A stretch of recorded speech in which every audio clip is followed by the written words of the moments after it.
तर आज आपण आपल्या समाजाची एक गुप्त बैठक या ठिकाणी आयोजित केलेली आहे, हे ठरवण्याकरता की या वर्षीच्या निवडणुकीमध्ये आपण कोणत्या पक्षाला किंवा कोणत्या आघाडीला आपला पाठिंबा जाहीर करायचा आहे। तर प्रत्येकानं आपापलं मत लवकरात लवकर व्यक्त करावं, जेणेकरून आपल्या समाजाचा पाठिंबा हा कोणत्या पक्षाला असेल, कोणत्या आघाडीला असेल हे आपल्याला ठरवता येईल। तुम्ही बोला।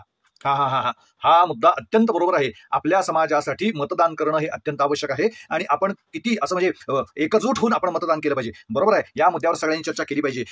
आता तुम्ही बोला। नाही, हा ना मला मुद्दा अत्यंत आवडलेला आहे। नाही, लक्षात घ्या, जसा बाकीचा समाज असं एक गठ्ठा मतदान करतो तसं आपल्या समाजानंही एक गठ्ठा मतदान केलं पाहिजे। तर आपण सगळ्यांनी मिळून, सगळ्यांनी एकत्र येऊन, सगळ्यांनी एकत्र ठरवून असं एक गठ्ठा, म्हणजे गठ्ठा कशाला, अहो एक गाठोडं भरून आपण मतदान केलं पाहिजे। तर या मुद्द्यावर ना आपण सगळ्यांनी मिळून ठरवलंच पाहिजे। बरोबर आहे,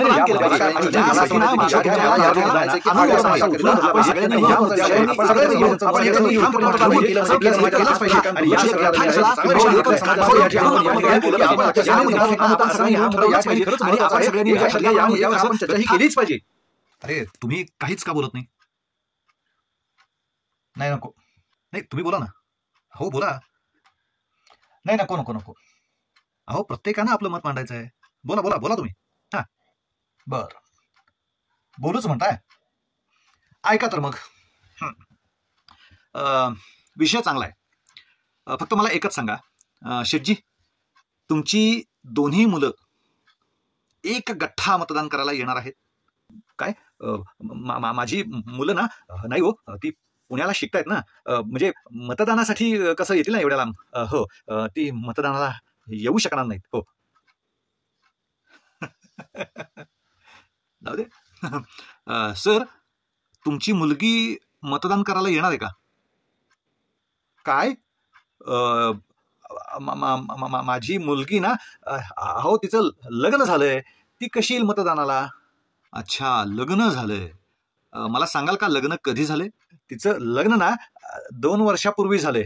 हो, नाही काय झालंय, तिचं ते मतदार यादीतलं नाव ना बदलायचं राहिलंय।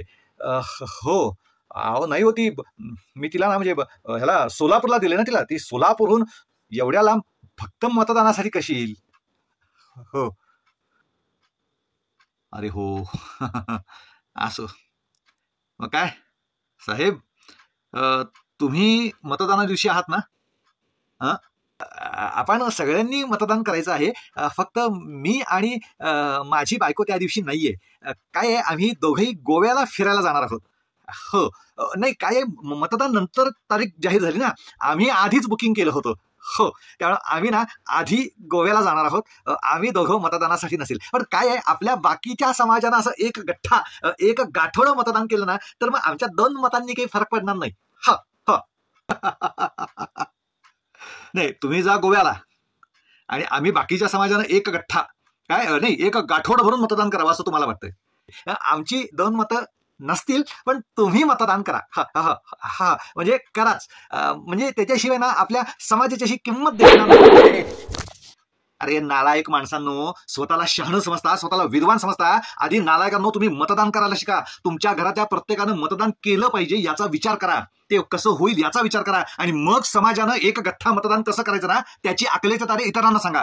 मला सांगतायत मूर्ख लेखाचे? नाही नाही नाही, तुम्हाला सरळ सांगून कळणार नाही कधी, तुम्हाला ना याच भाषेत सांगितलं पाहिजे। खोपडी तोड साले, मूर्ख लेखाचे। अरे तुम्हाला ना मी सभ्य शब्दात बोललो एवढं लक्षात ठेवा, नाही तर याच्यापेक्षा वाईट शब्दात मी बोलू शकतो। सगळ्या समाजानं मतदान कुठं करायचं हे ठरवण्याआधी तुमच्या घरातून मतदान होतंय का ते आधी बघा। आधी तुमच्या घरातलं मतदान पूर्ण करा आणि मग समाजानं कुणाला मतदान करायचं ना ते सांगा। जर तुमच्या घरातलं मतदान झालं नाही तर या वेळेला मी जाहीरपणे सांगेन की यांच्या घरातलं मतदानच झालेलं नाही। कळलं काय? लक्षात आहे का?